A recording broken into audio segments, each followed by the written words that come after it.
Hello everyone, this is G-Mohris and you're watching G.GOES Live, my weekly show. This episode is a very special episode. I host the duo from Germany, Monkey Safari. How are you guys? Yeah, fine. How long have you been here? It's just today? Yeah, it's just today. We played yesterday in Amman in Jordan, and tonight we play here in Per-vurt and have a short stop At over Hunger? with you. Yeah, at Hunger. What do you think about Lebanon? You've been here many times, like 4 times. Maybe this is the fourth or fifth. Yeah. What do you think about the country? Yeah, the country is beautiful, and the scene, I think over the last years, it's exploding, and we always had a really good crowd and a lot of fun playing here, and especially a great hospitality every time. So we had good With food. too much food. Yeah, always too much food. What did you eat? Today only Lebanese food, so a lot of meat, a lot of chicken, hummus. But you don't feel sleepy.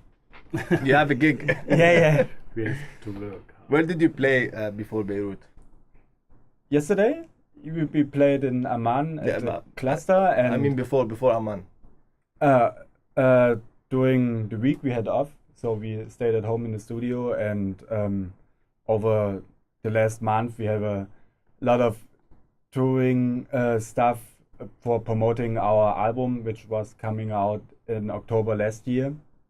And so we played a couple of tours in North America and touring all over the world and Europe. So we have a pretty good schedule on that. And at the beginning of the year, we slowed a little bit down, and now we starting playing more and more again. How does it feel like when you are brothers and you're always doing music together, playing together on tour and everything? Yeah, it's really hard. But it's always really hard when you have so much time together with one person. And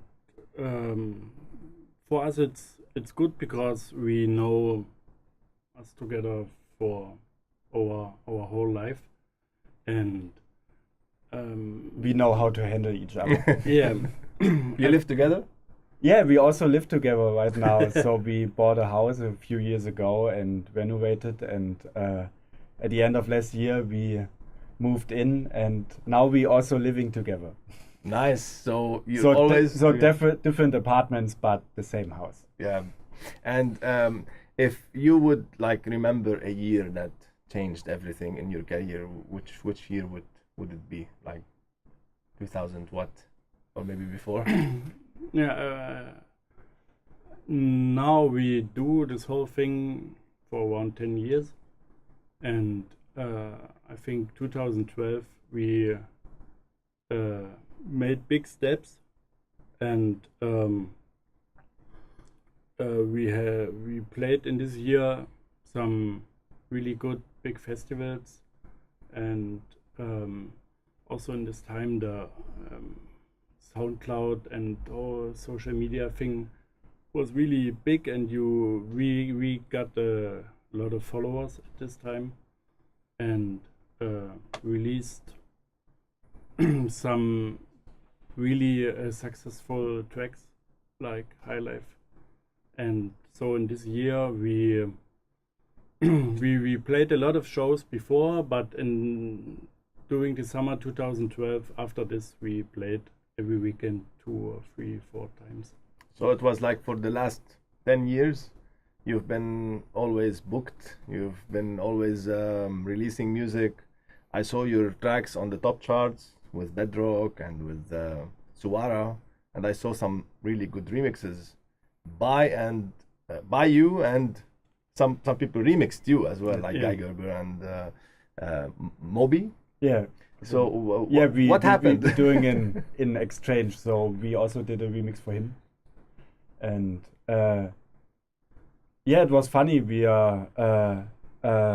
Moby did a remix for the Waltz EP we released 2 years ago, and we always think about guys we like and artists we like, and maybe we can ask for a remix, and so we had made a list, and only for a joke we put Moby on the list, and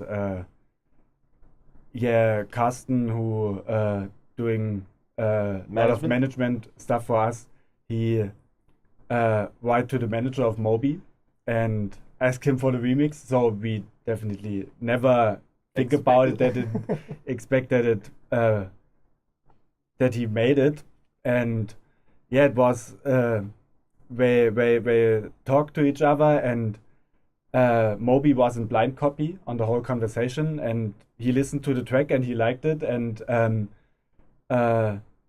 at one point he writes an email and said, I wanted to do a remix, let's make things happen. Point. And so, okay, let's do it. So that's actually... So it was a honor for us, because Moby definitely is one of the artists who influenced our musical way of thinking, especially in the beginning, long before we didn't make music for our own and for our artist profile. So it was definitely an honor for us, and especially to do a remix for him. That's great. And I know something that you have launched earlier. I think, I'm not sure about which year, but you had your own club?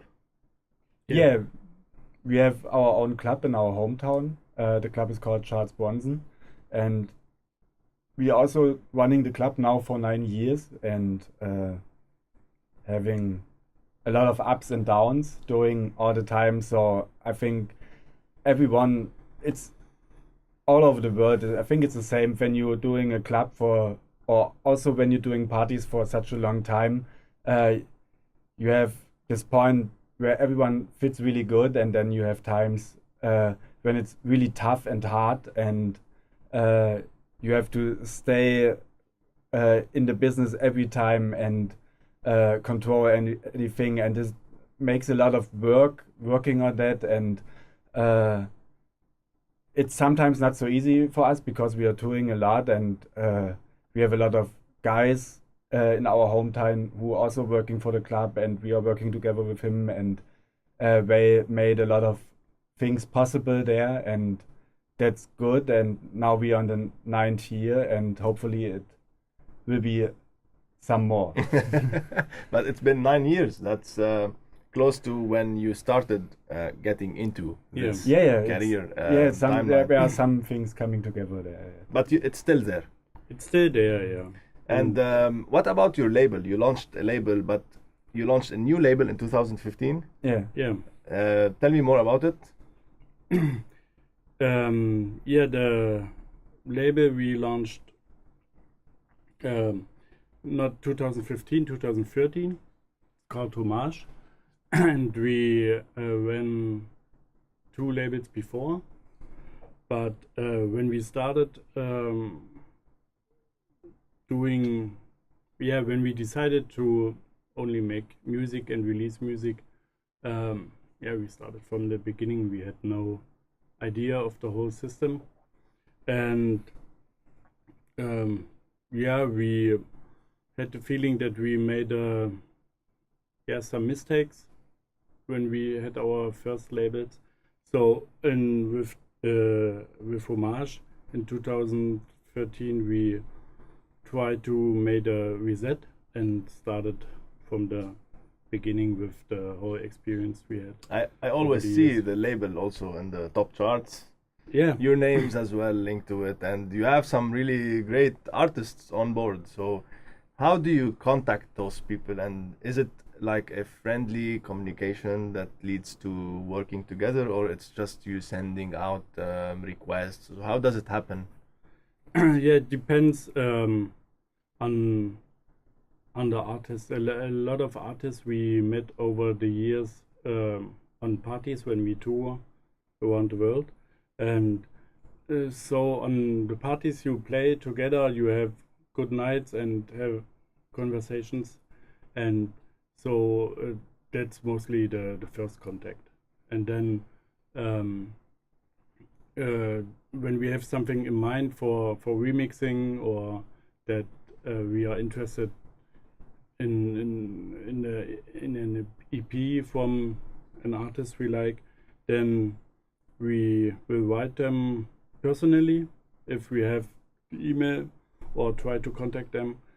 But at the moment, often in the business, you have this management thing, and so then when it's this kind of business, we talk to our manager. Please, our manager, talk to his manager, and then get in contact. And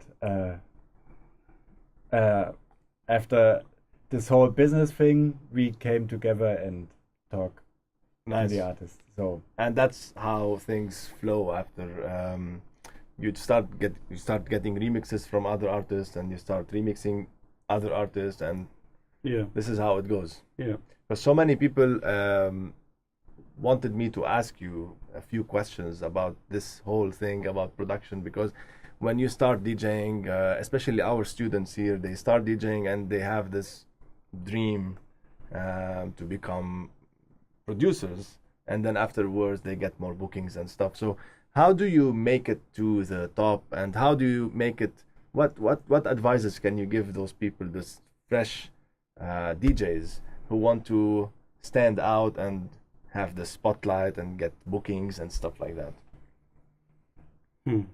interesting. yeah, question. the golden question: how to become famous?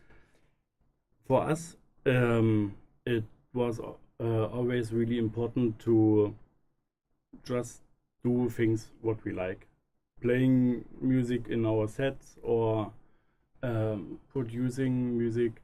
And especially when you start to produce music and you don't have all the skills you need, it's really hard work.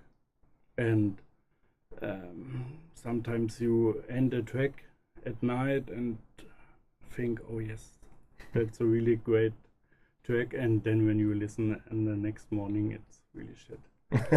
Yeah, that's often a problem in the beginning, that you really need to work hard for your aim to produce nice music and play music. And yeah, we always did what we like and never thought about the money what we can earn with that, or with all these great shows we can play now. It's cool to have this, but that's not the main the main aim. thing. When you start making things you like. But do they have to start producing in order to get more bookings and stuff, or they can still be only DJs? Yeah, I think it definitely today makes things easier. So you have I started DJing when you don't have all this digital thing. So I started from the scratch with vinyl and a mixer, and you have no tools for beat matching. You have nothing. You only have to work. You have to learn. You have to struggle, and you have to buy vinyl. So it was really expensive. So I when I was 14, I started bringing newspapers around and get some money to buy some vinyl, and it was you definitely needed to you have to really wanted it to become a DJ and to play music. And today it's definitely much easier. Everyone has a laptop, and you can buy Traktor, or especially with the new CDJ thing, you have a USB, and then you can start, and it makes things easier. And so you have definitely today much more artists who playing than I think 10 or 15 years ago. For me, it's a good situation, but because you have a lot of more people into the whole scene who bringing new input to the scene, but but it makes things more difficult to get listens from people. So when you record a podcast, the main thing is that people listen to it, and today it's definitely much harder to get listens on that because you have so many talented DJs who making music. And for me, definitely when you make good music, it's easier to when you have a good label and a good reputation with a label, so you can release music, you getting people on your name, and it makes things easier, but it's also work. And when for us the main thing was, over all the time, we are not the big socializer things, we are not on every party and in the backstage and going to the after party and talking with all the guys and making things happen on this way. So for us it was being in the studio, trying to make good music, try to make music we love, and everything comes after it. But it's really tough work, and it's the thing we like, it's the thing we wanted to do all the time. But people need to know how much work you put in, you get a response, but you don't get a response on the next 3 weeks. You get a response over years. So Yeah, when that's you are a in long term. yeah, when you are in the business for a couple of years, and when you make good music and when you play good sets people like, you get the followership from the crowd. Do you guys communicate always in the studio, or you start a project and then you finish it, or you start together on it? In the beginning, we tried to produce together all the time, but it was not working. So, yeah, when you have too many heads in the studio, sometimes things getting weird. So, you started with a bass drum and you need 5 hours for only this bass drum because one says, yeah, let's make it more this. So it's not that easy. So we normally, I'm in the studio all the time and try to make short ideas and little arrangements and put things together. And then Sven comes when we have some projects and we listen together and say, okay, that's the right thing, that's something we don't want to do, and we talk about a lot, and the whole finishing process we making together, and that's a thing which works really good for us. But I think when you're producing together, it's totally different. So I think there's also guys out there who producing all together, and it works. For us, it's a situation we are working over the last years, and it's getting really good. Sven, do you find yourself more on the DJ part of being an artist, or you have like equal interest in DJing and producing? Yeah, I think more on the DJ part. Like Lars said, he's doing most of the producing stuff, and when we have some bass tracks for discuss, then we discuss it together, and I give my my opinion to the tracks or to some elements of it.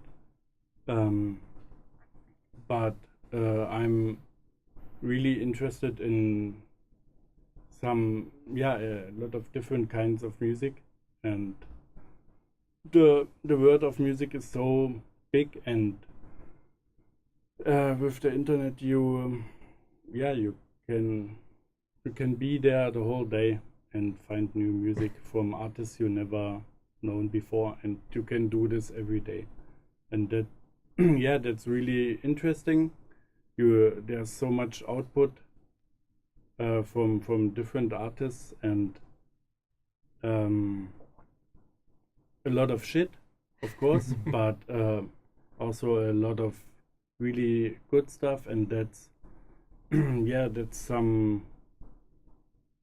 it's a really interesting thing to catch music nobody other knows, or only Few people. a few people, and that's really interesting to dig really deep, and then most of the time I'm searching for new music, what we can play.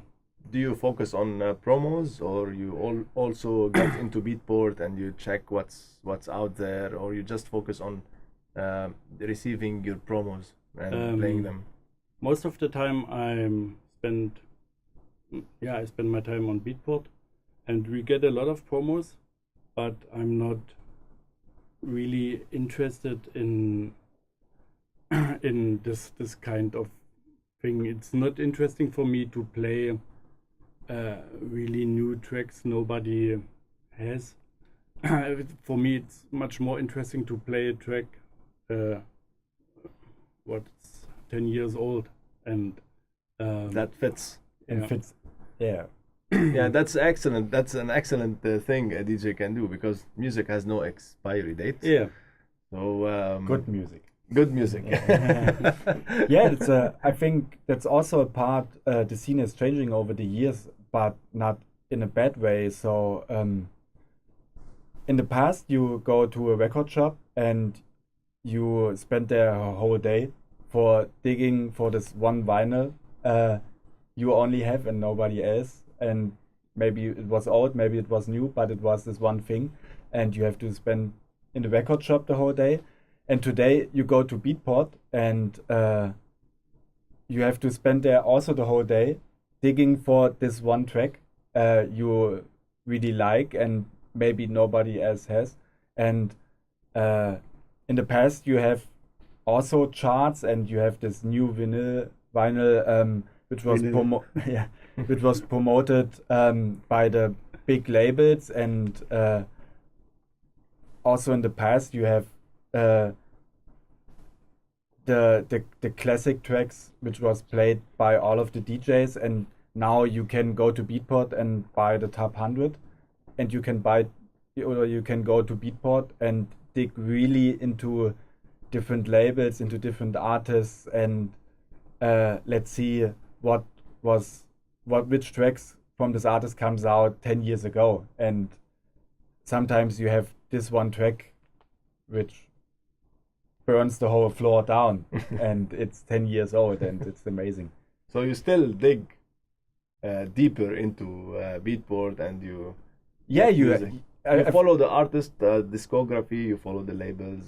yeah, definitely. When you wanted to find special tracks, you have to dig really deep, and it's you can go to a record shop or you can go to Beatport. Beatport is definitely much The more. biggest one, yeah. And do you play on CDJs, like using the USB, or do you go more into live performance? No, we are using more the CDJ USB thing now. Do you like to play your tracks like layer by layer and remix stuff live? Do you like this mashup stuff like stems, or are you No, using? no, are you not using? really. You just play the tracks. Yeah, normally. Do you focus a lot on your tracks also, or you just play whatever in your crate? For me, it's the most important thing is to play to play a good set with for me interesting selection of music, and it's not necessary if the track is from our own, and it's for me not interesting. But for Lars, he produced the music. For him, it's sometimes it's also a field experiment to play the music or the production process, and you play it, and then you can listen to the music and to the elements, how And you test the work. dance floor and Yeah, so it's also it's an important part for producing music for the dance floor to play it during the process. But that's important for the production process. But for the only DJ set, it's not necessary if you play your own tracks or not. Yeah. And for production, do you use Ableton or any Yeah, other? I use Ableton. Since when?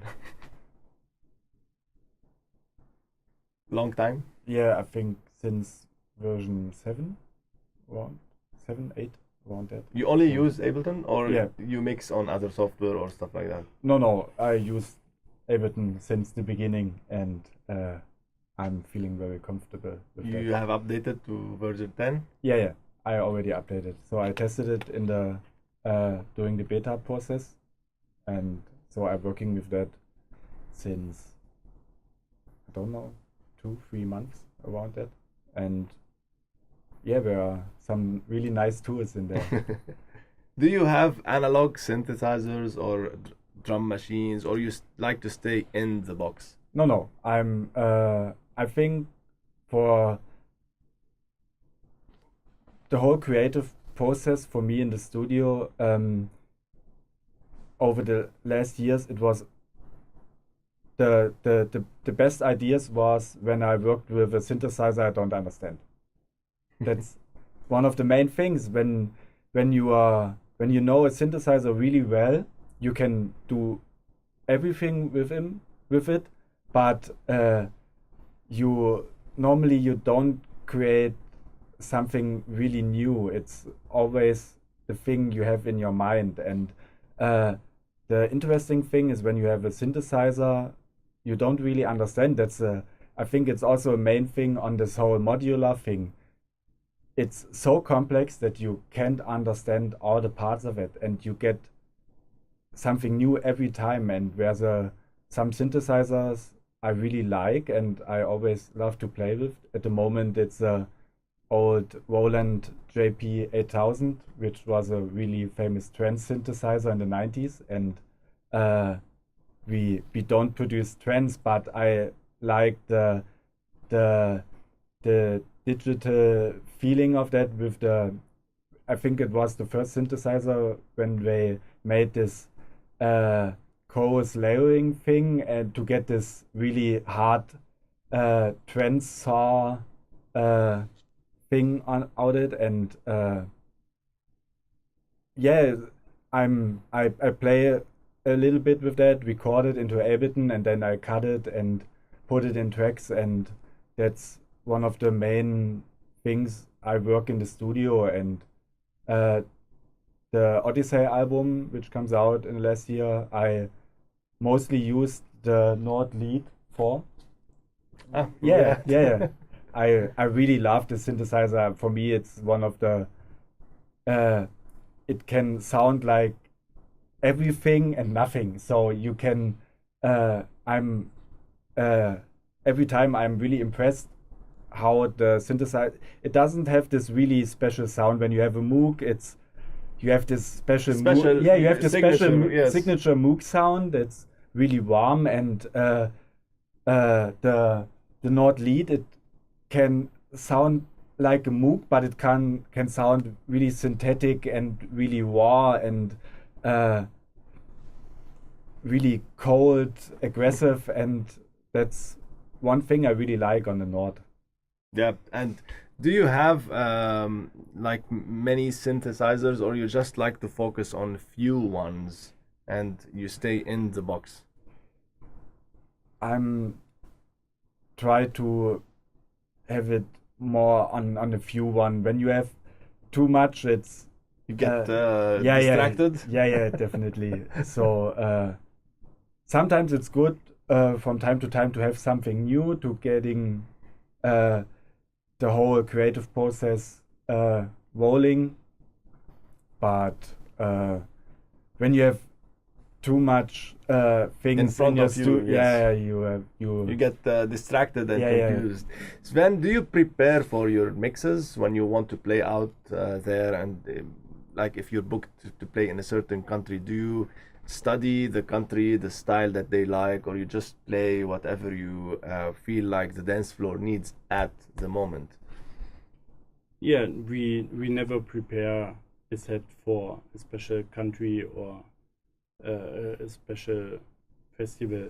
We have our USB, and there we have some kind of a system, different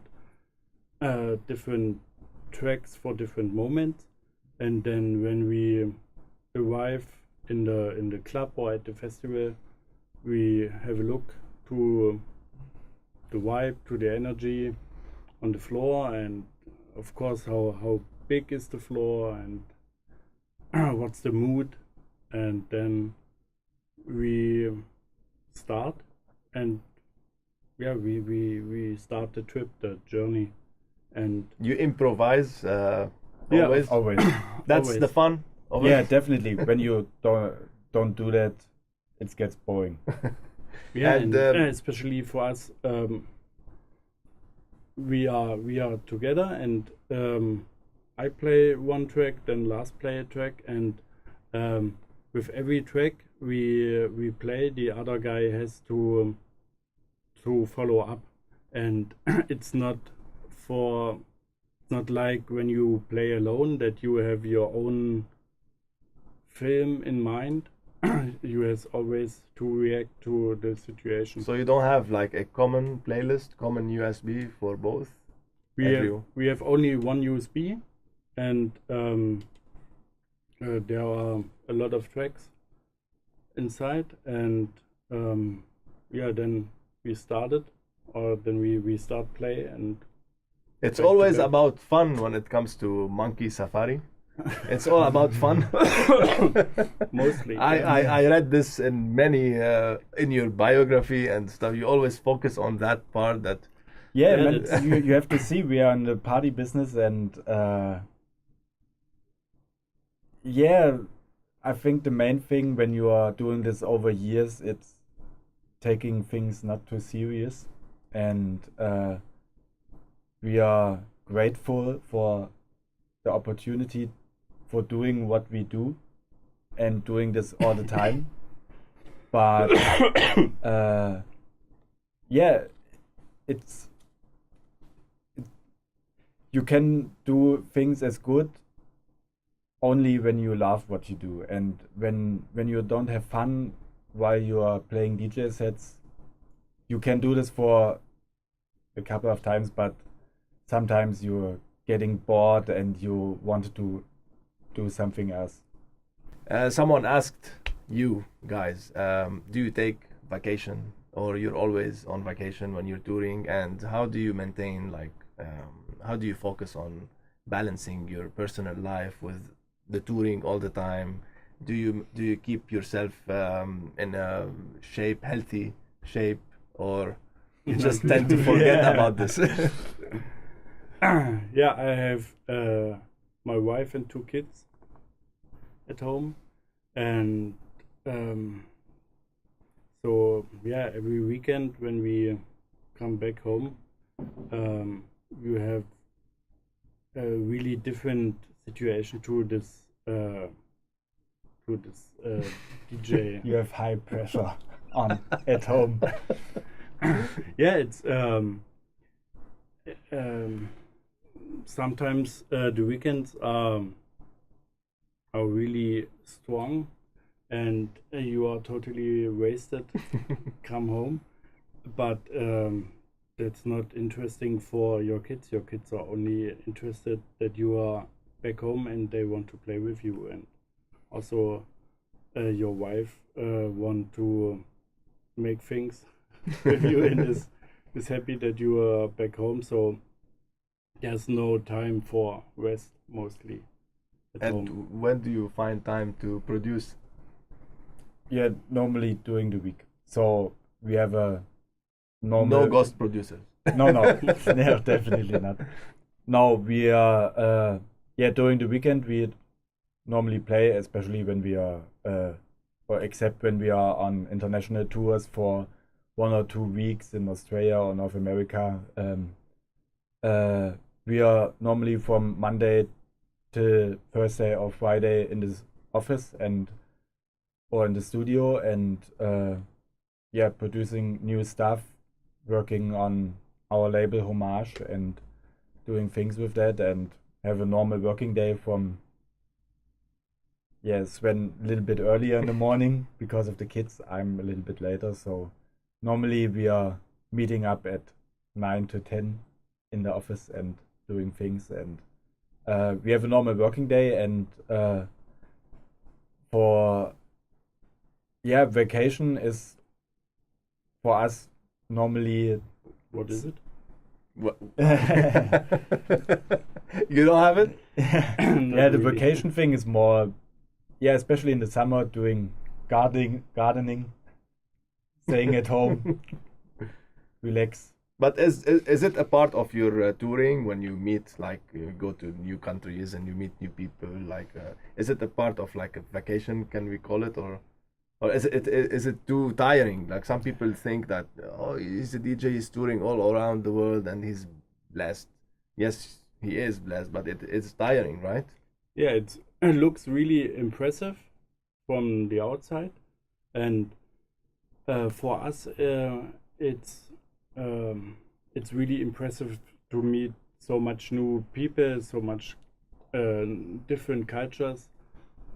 That's really cool. But from the countries, we mostly have no time to see. You've been something. to Hangar for the sound check? No, not yet. You haven't seen the club yet? No. What is your general opinion about the Lebanese crowd and the country in general, like the party scene? I mean, what do you hear from other producers or? Yeah, it's always open-minded and definitely really good informed on the music, and we only hear good things, and especially we also experience, so we are not for the first time in Per-vurt, so we have some experience over the last years, and I think the scene is already growing and it's really good, and definitely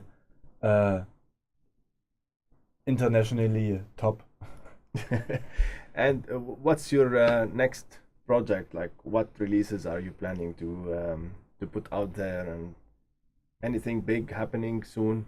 Yeah, the next one is a track for the 20 years Bedrock compilation, which comes out next month, and I think in May we release the remix album for our album with some good names on it. Can you mention two? Yeah, we can.